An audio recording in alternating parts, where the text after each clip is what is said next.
Universitet hem Teknik Kollecin studentleri anglary parayla öğrenmeye girdiler. Grant projektin süresinde para kabul edecekler. Paralar her yıl Gagauzyanın Öğretim Bakanlığı'nın büdjetine koyulacaklar. Финансовые средства, выделяемые O paralar verilecekler başaranlara Gagauzyanın büdjetinden Zanat Teknik Kollecinde hem Moldova Devletin Üniversitetinde öğrenmediğini destekleyecekler. Sadece o studentleri anglary devlet adiyini lazımlı zanatları ayıracaklar.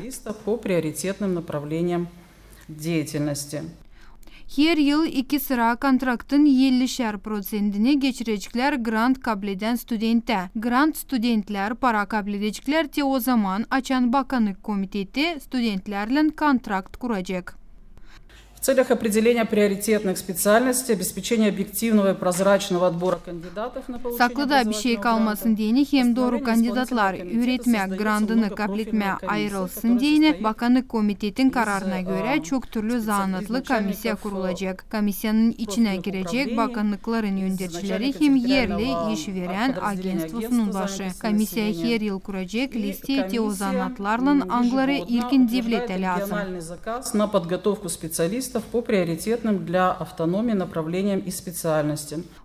Komisya danışmaları kabul etmeye öğretmek grantlarını diyeni studentlerden bakacaklar hem onları ayıracaklar.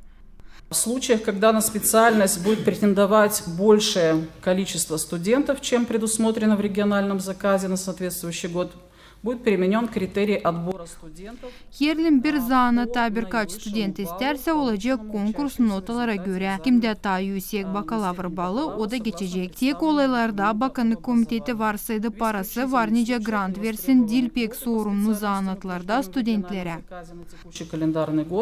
В пределах имеющихся бюджетных средств по решению исполнительного комитета Гагаузии могут быть распределены студентам других специальностей.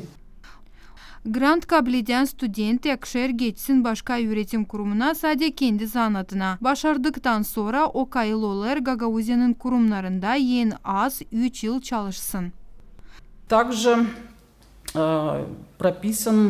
прописана обязанность грантообладателя в случае отказа от работы по направлению после окончания обучения по Yerlim grant kabul eden student bırakır öğrenmesini ya da bitirdikten sonra istemir işlemeye lazım olacak hepsi paraları geri çevirsin. Обязанность возвратить все средства, которые были выплачены за его обучение. Avtonomiyanın hepsi öğretim kurumları nerede var başaran haberlenecekler. Hani var nice onların abituriyentları Gagauzya'nın kontrakt kursunlar para subsidiyalarını kabul etmek için. Avtonomiya tek region hangisi verir böyle kolaylık başaranlara diyene. Marina Tapal, Andrei Lishinski, Artyom Tapal, GRT Haberler.